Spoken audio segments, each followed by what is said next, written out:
klausies, viņš ir tāds dzīvs. Un tāpēc arī es domāju, ka tas koncerts kasetē ir vislabākais apzīmējums.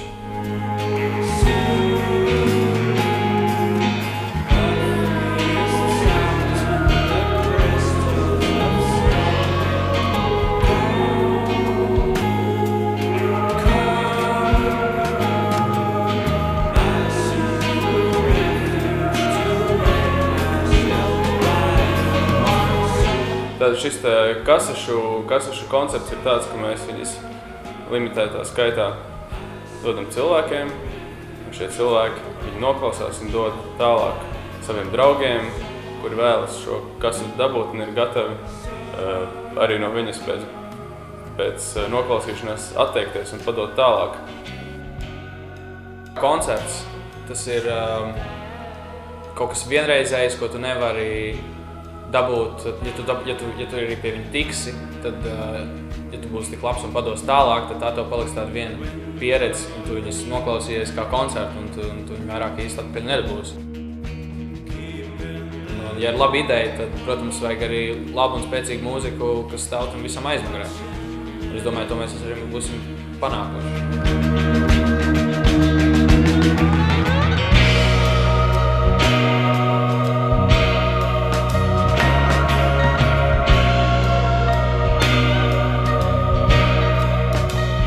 Koncerts vairāk arī tādēļ, ka mēs visu ierakstu veicām dzīvijā. Tas nozīmē, visu grupu vienlaicīgi spēlē, piespiež record, ierakstīt un raksta visu dziesmu no sākuma līdz beigām. Uzreiz tā aranžī kaut kā nāk, es klausos ko un kā viņš spēlē, un tad arī attiecīgi es spēlēju savādāk kaut kā. Un tāpēc ir forši rakstīt dzīvijā. Tas nebija vienkārši, bija diezgan daudz tehniski sarežģījumu, diezgan daudz visādas ķibeles, plīstoši vārdi, pazuduši vārdi. Vārdi bija parasti galvenie vaininieki. Vārds, kura viena galvu spraudījuši sev pie kājas, un otru spraudījuši sev pie ģitāras, lai nav fons. Es tikai nevaru atrast viņu īsti. Uzliec citu toni, kā tev liekas. Man liekas, ka šies nav.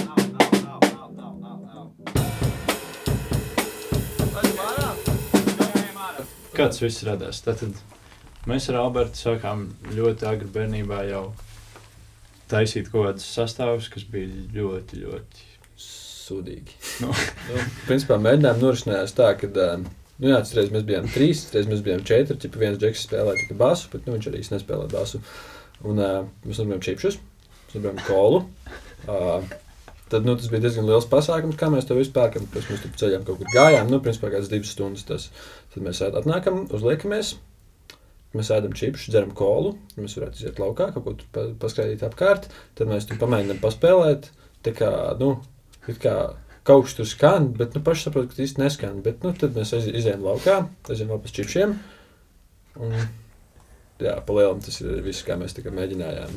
Bija diezgan produktīvs pasākums.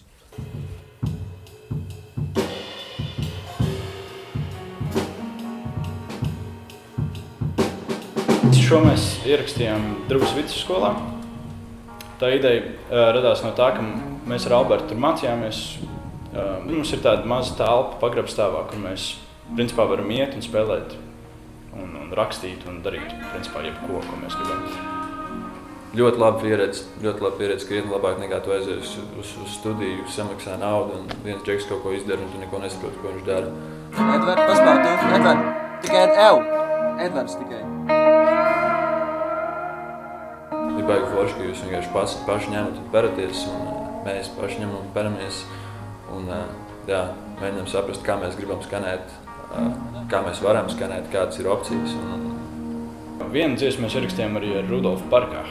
Mēs aizgājām uz Druvā, ir tāds ļoti skaists parks, kas man vienmēr atgādina manu bērnību. Un tur tāds liels šūpols, kurās var šūpoties. Un tad mēs izdomājām, ka varbūt jāpaņem vienkārši akustiskās ģitāras, jāpaņem līdzi dators, skaņaskarti. Un tad ar 2 mikrofoniem vienkārši jāieraksta kādu no dziesmām.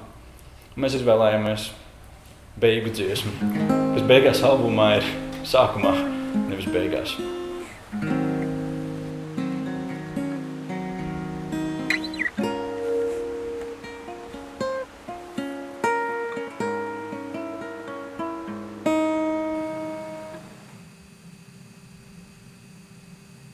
Īstenībā mēs paši esam baigie savas mūzikas fani, manuprāt. Nu, ja vecīt pamēģina, īstenībā tiešām pielikt grāvi, palikt viņu klusāk un iepanēt viņu vienā pusē. Mēs katru vakaru pēc padarītā darba, kad mēs visu dienu esam rakstījuši un izbesījušies un lamājušies par to, kad kāds aizmirst akcentu vai kaut ko tādu, bet beigās mēs aizbraucam vakarā mājās un mēs klausamies šos ierakstus un brīnamies par to, cik fantastiski skan bungs ar 2 mikrofoniem. Un, jā, man liekas, tas ir diezgan svarīgi, ja tu raksti mūziku, tev ir jābūt savas mūzikas fanam. Mr. Bassman, won't you come back home? Mr. Bassman, won't you come back home? Mr. Bassman, won't you come back home? Mr. Bassman, won't you come back home? Mr. Bassman, won't you come back home?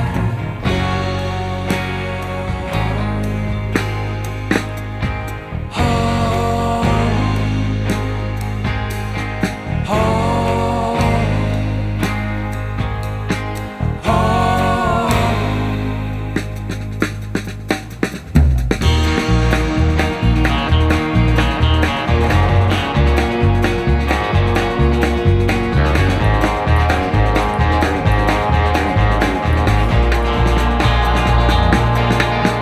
Mr. Bassman, won't you come back home? Kasešu aparātos, kā jūs zināt, nav pieejams internets. Jūs nevarēsiet sēdēt Facebookā, kamēr jūs klausieties albumu un pārslēgt tās dziesmas, tikai šitā dziesma man patīk, šitā ne. Man liekas, tas nav veselīgi. Tā tu īsti ne grāmatu var izbaudīt, ne mūziku tu var izbaudīt. Un tā tu esi pagaršojis visu, bet beigās īsti neko. Šis albums kasetē ir tāds simbolisks žests, ka mums vajadzētu atgriezties pie kaut kā viena un vienu lietu kārtīgāk izprast. Šis albums ir tāds, kurš ir jānoklausās no A līdz Z, no sākuma līdz galam.